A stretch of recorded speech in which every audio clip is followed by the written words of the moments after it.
पूरा मजमा इरादा करे, नियत करे कि इंशाअल्लाह दावत को मकसद हयात बनाएंगे। मस्जिदों में निकाह हो, मदरसों में निकाह हो। नगर मवाना में 2 दिवसीय इज्तिमा का समापन मुफ्ती सुफियान गंगोवालों की दुआ के साथ हुआ। इज्तिमा में निकाह कराए गए और कुरान पढ़े गए। पुलिस प्रशासन की मुस्तैदी और इज्तिमा से जुड़े इसमें शेखों की मेहनत से शांतिपूर्ण कार्यक्रम का समापन हुआ।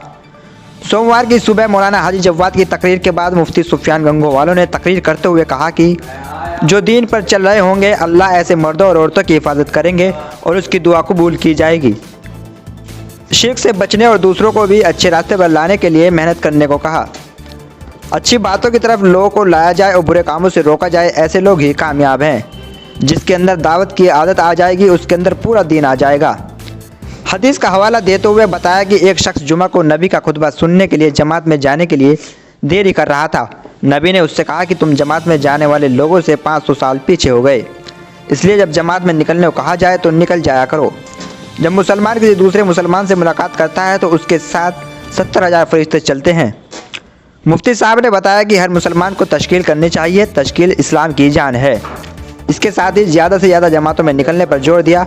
40 दिन और 4 महीनों की जमात में प्रत्येक वर्ष निकलने की कोशिश करने को कहा।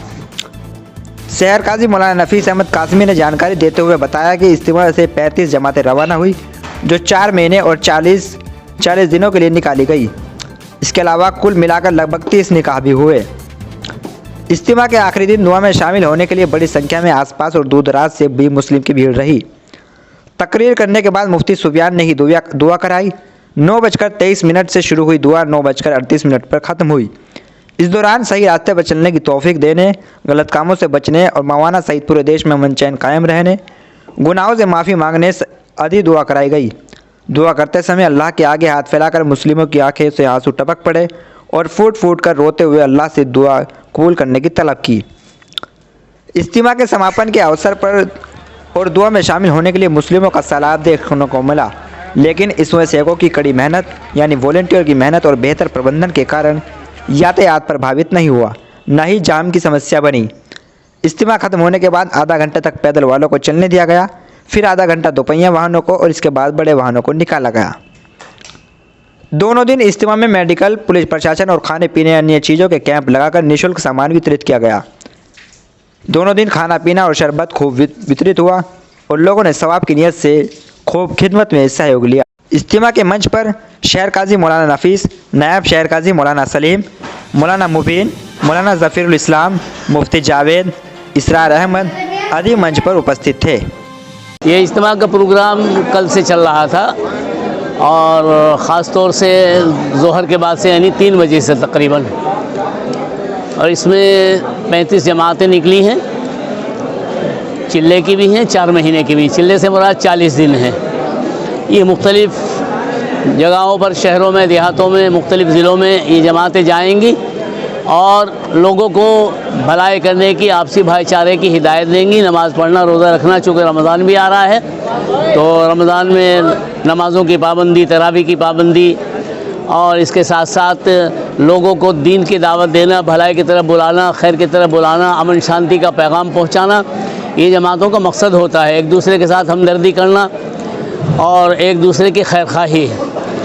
हमारे वॉलंटियरों ने और हमारी इंतज़ामिया ने बड़ी ज़िम्मेदारी के साथ इस काम को अंजाम दिलवाया है।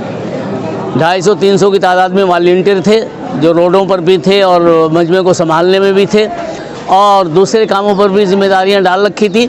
उन सब में लगे रहे, रात दिन एक करके। मैंने उनका भी शुक्रिया अदा किया है। इसी के साथ साथ हमारे इंतज़ामिया ने फ़ोर्स मंगवा ली थी। मालूम हुआ है कि 270 आदमी मेरठ से फ़ोर्स के आए थे। उनको मुख्तलिफ़ रास्तों पर ड्यूटी लगाई गई थी उनकी, ताकि लोगों के आने जाने में कोई दिक्कत ना हो, रोड जाम ना हो। चुनांचे यही हुआ कि पूरा इज्तिमा हो गया लेकिन रोड जाम होने की नौबत नहीं आई। बहुत सुकून के साथ लोग अपने घरों को वापस हो गए। मैं दुआएं भी की। हमारे डीएम साहब ने और कप्तान साहब ने और एसएसपी साहब ने भी इसमें भरपूर ताउन दिया है। हम उनके लिए भी शुक्रगुजार हैं बहुत ज़्यादा। निकाह जो है वो 35 हुए हैं, इसमें बहुत सादगी के साथ हुए हैं। बिल्कुल किसी तरह का कोई हड़बों कोई मामला नहीं था।